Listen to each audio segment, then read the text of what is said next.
नजर आया। थिम्पू में हुए इस फेस्टिवल में शब्दों के पार की लोग बड़ी संख्या में पहुंचे।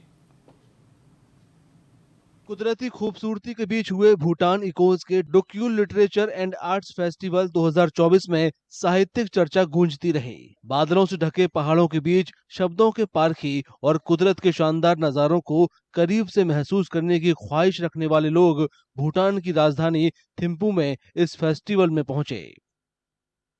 3 दिन के सालाना फेस्टिवल के दौरान हुए अलग अलग सेशन में युवाओं और बुजुर्ग बड़ी तादाद में मौजूद दिखे। रॉयल यूनिवर्सिटी ऑफ भूटान और रॉयल टेक्सटाइल एकेडमी में अलग अलग जगहों पर हुए सेशन के दौरान पुरुष घुटनों तक लंबी पारंपरिक पोशाक, घोष और महिलाएं टखनों तक की लंबाई वाली किरा पहने दिखीं। इस फेस्टिवल की इस बार की थीम रही एनलाइट, एवॉल्व और इवोक। इस दौरान पुनर्जन्म, सस्टेनेबिलिटी, माइंडफुलनेस और भाषा से लेकर डिप्लोमेसी, मेडिसिन, कल्चर और आर्टिफिशियल इंटेलिजेंस तक कई जानकारी बढ़ाने वाले सेशन हुए।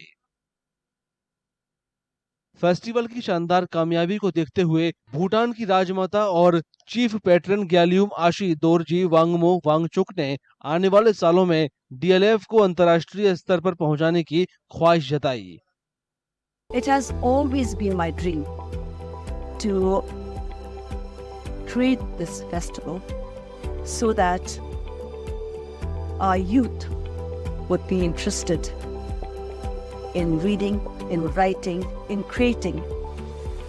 And I'm so happy after 13 years, my dreams are actually in fruition.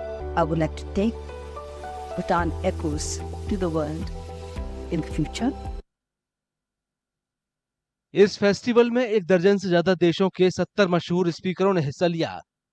इनमें अपनी मेमोयर मेकिंग इट बिग को प्रमोट करने पहुंचे मशहूर वाई वाई नूडल ब्रांड के मालिक और नेपाल के इकलौते अरबपति विनोद चौधरी और भारतीय लेखिका शोभा डे शामिल थीं।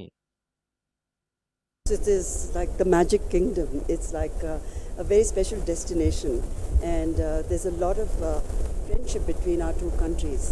And to have the Queen Mother as the patron makes this a jewel of a festival. This is my second time I'm attending it. It's really very high-end, very sophisticated, very dignified. I like to call it a boutique literature festival.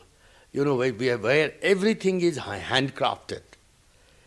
And I was so pleased to hear that this festival is going to go international. जानकारी बढ़ाने वाले सेशनों के अलावा festival में book launch, workshop, art exhibition और dance performance भी देखने को मिले।